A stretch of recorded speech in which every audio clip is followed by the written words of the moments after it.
Shalom, selamat datang di Renungan Harian Rhapsody of Realities Indonesia, edisi 21 Mei 2026. Judul renungan hari ini adalah Singkirkan Pengaruh Setan. Ayat Alkitab pembukaan kita terdapat dalam Matius 16 ayat 21, yang berbunyi, "Sejak waktu itu, Yesus mulai menyatakan kepada murid-muridnya bahwa ia harus pergi ke Yerusalem dan menanggung banyak penderitaan dari pihak tua-tua, imam-imam kepala, dan ahli-ahli Taurat, lalu dibunuh dan dibangkitkan pada hari ketiga." Matius 16 mengungkapkan momen penting antara Tuhan Yesus dan murid-muridnya. Setelah mereka memberitakan dan menyatakan Dia sebagai Kristus, Sang Guru mulai memfokuskan perhatian ke dalam dirinya, mengungkapkan apa yang akan datang. Ia memerintahkan murid-muridnya untuk merahasiakan identitasnya untuk sementara waktu. Tidak lama kemudian, ia menjelaskan bahwa ia harus pergi ke Yerusalem, menderita banyak hal, dibunuh, dan kemudian dibangkitkan kembali. Setelah mendengar semua itu, Petrus melakukan sesuatu yang luar biasa. Alkitab mengatakan bahwa ia membawa Tuhan ke samping dan menegur dia, katanya, "Tuhan, kiranya Allah menjauhkan hal itu. Hal itu sekali-kali tak akan menimpa engkau." Matius 16 ayat 22. Renungkanlah hal itu. Petrus menegur sang guru. Tuhan tahu bahwa setanlah yang berbicara melalui Petrus dan langsung berbicara kepada setan dengan berkata, "Enyahlah iblis, engkau suatu batu sandungan bagiku, sebab engkau bukan memikirkan apa yang dipikirkan Allah, melainkan apa yang dipikirkan manusia." Matius 16 ayat 23.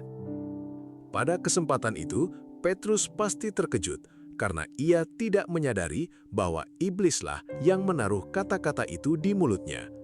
Penting untuk mengetahui siapa yang engkau wakili. Sampaikan saja hal-hal yang berasal dari Tuhan. Jangan pernah mendukung setan. Itulah sebabnya mengapa mengenal firman dan membiarkannya memperbaharui pikiranmu sangat penting. Hendaklah perkataan Kristus diam dengan segala kekayaannya di antara kamu. Kolose 3 ayat 16. Pengetahuan tentang firman Allah membuat engkau bijaksana.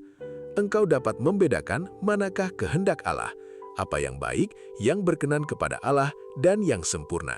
Roma 12 ayat 2. Dengan terang firman Allah, engkau mampu menilai apa yang berasal dari dirimu, apa yang berasal dari setan, atau apa yang berasal dari Allah. Mari kita bersama-sama berdoa. Bapa terkasih, terima kasih atas firman-Mu yang memberi aku pengertian dan kebijaksanaan. Hatiku teguh dalam kebenaran-Mu, dan aku mengenali setiap pikiran, suara, dan pengaruh yang bukan dari-Mu. Pengetahuanku akan firman-Mu membimbing aku, dan aku berbicara selaras dengan kehendak-Mu setiap saat. Aku berjalan dalam kemenangan, dan aku hidup dengan kesadaran akan siapa diriku di dalam Kristus. Haleluya! Untuk lebih mendalami dan mengerti renungan kita pada hari ini, baca juga ayat-ayat berikut ini. Kolose 3 ayat 2, Roma 8 ayat 5, Yesaya 55 ayat 8-9.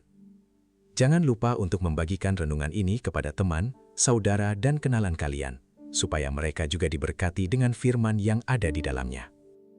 Dan jika Anda belum menerima keselamatan atau belum menerima Kristus secara pribadi dan ingin menikmati kehidupan Kristus dalam dirimu, inilah saatnya bagimu. Mari ucapkan dengan kesungguhan hati doa berikut ini. Ya Tuhan Allah, aku datang kepadamu dalam nama Yesus Kristus. Firman-Mu mengatakan, barang siapa yang berseru kepada nama Tuhan akan diselamatkan. Kisah Para Rasul 2 ayat 21. Aku meminta Yesus masuk dalam hatiku menjadi Tuhan bagi hidupku. Aku telah menerima hidup yang kekal dalam Roh-Ku, dan sesuai dengan Roma 10 ayat 9, sebab jika kamu mengaku dengan mulutmu bahwa Yesus adalah Tuhan dan percaya dalam hatimu bahwa Allah telah membangkitkan Dia dari antara orang mati, maka kamu akan diselamatkan.